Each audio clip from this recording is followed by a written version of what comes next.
Senator Capito. I want to thank Chairman Carper, and I want to thank the witnesses for coming here today. It's nice to see my former colleague, Jim Matheson. I think we came into the Congress together in 2000, and so it's nice to see you, and welcome to the committee. Now, as much as ever, Senator Jim Matheson is a gift that keeps on giving. My chief of staff used to work for him, so it's a small world. Sorry to interrupt. No, that's fine.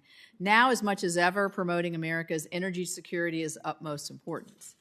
National security is energy security. Not only can the U.S. lead the way on energy development, we can do it responsibly with lower emissions. U.S. greenhouse gas emissions have steadily decreased, thanks to primarily to the shale revolution and America's ingenuity. But to pave the way for another American energy revolution, we need to take concrete steps to look at this administration's policies that are holding American energy producers back here at home to the benefit of hostile regimes with appalling environmental track records. More specifically, facilitating additional American energy production will allow us to better assist our allies as they move away from Russian energy sources. Action to reverse the Biden administration regulatory policies will help us combat rising energy prices, ensuring Americans can fill up their gas tanks and keep their homes warm now and in the future. Over the last year, we've seen an unfortunate pattern from this administration. The administration policies have strained supplies, increased prices for hardworking families, limited and delayed projects, chilled investments that could yield more production, and are threatening the affordability, reliability, and new capacity of our nation's energy supply. As a candidate, President Biden promised to drop all drilling on federal lands. And on day one in office, the administration stopped all new oil and gas leasing on federal lands and killed the Keystone XL pipeline. And they have also backed many challenges to energy projects in court. On top of these actions, activist judges have halted construction of necessary energy projects across this country, like the Mountain Valley Pipeline in the state of West Virginia or the region. As a result, the regular gas price in the United States has climbed to more than $4 per gallon. Diesel's over $5 per gallon, and in some parts of our country, I think I saw in California, it's well over $5, up to $6 per gallon. These are the highest recorded average gas prices our country has ever seen, topping even the run-up in 2008. Now the administration is trying to claim, and I think I heard a little bit of this in your statement, that rising gasoline, oil, and natural gas prices is caused by Russia's invasion of Ukraine. But prices were skyrocketing well before this. For example, the week that President Biden took office, the average price of gas was $2.38 per gallon. It rose to $3.53 per gallon, an increase of $1.15 per gallon, by February 21, 2022, the date of the last report before Putin invaded Ukraine. The most recent report recorded prices at $4.24 per gallon, up an additional 71 cents. So the majority of the price increase took place before the invasion. Similarly, natural gas and other commodity prices have skyrocketed.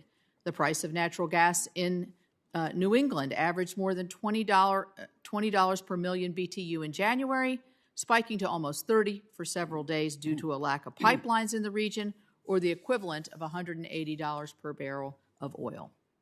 At the same time, natural gas in my region was about $5 per million BTU. In 2021, home electricity bills rose at their fastest rate since 2008, yet EPA is working toward a menu of new regulations targeting power plants that will make the problem worse.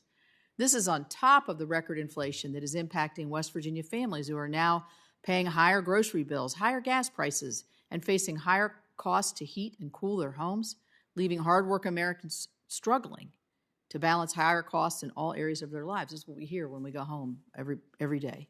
So President Biden's attack on the industry are having an intended effect. He just doesn't like the way it materially impacts voters and taxpayers. If we're serious about domestic energy security, along with reducing emissions, we need to get back to policies that encourage and utilize American production and innovation. We need to reduce unnecessarily roadblocks to vital energy projects and infrastructure. We need an all-of-the-above energy strategy that it does include electric vehicles, renewables, and all of the above hydrogen development which we see. It is hard to deliver on American energy security if permitting complexities continue to pose an unsurmountable challenge. Regulatory and permitting uncertainty is essential for building infrastructure to achieve our goals of energy security, whether that's a natural gas pipeline, transmission capacity for solar or wind, or lithium mining. For too long, states and project sponsors have been stuck in a regulatory purgatory, seeking endless approvals from up to 13 federal agencies. Additionally, dozens of state and local approvals have typically required before construction. I don't know how we get to energy security and build out clean energy if a labyrinth permitting process chills investment in potential new projects. While we are focused on Russia, Congress can do more to support energy security domestically by expanding our production of our own resources here. We need to support American energy solutions, including coal, nuclear, and oil and gas, as well as critical minerals essential to making those EVs that we wish in our future and other projects. These are important to our energy security and critically important to energy affordability. So some of the ways we can accomplish this is providing regulatory certainty by codifying actions that the Trump administration took to provide certainty under the Clean Water Act. We can expedite permitting and review processes by codifying one federal decision, which is in the bipartisan infrastructure package for transportation, providing litigation certainty, and allowing federal agencies to use one another's categorical exclusions, and limit red tape for gasoline and other types of fuels by preventing regulations and new fees that will increase the price of our energy. If the administration won't take action, the Congress needs to. I look forward to hearing what the witnesses have to say to bolster our energy security, encouraging American investment while moving forward on the environmental issues that we know are so very important. Thank you very much.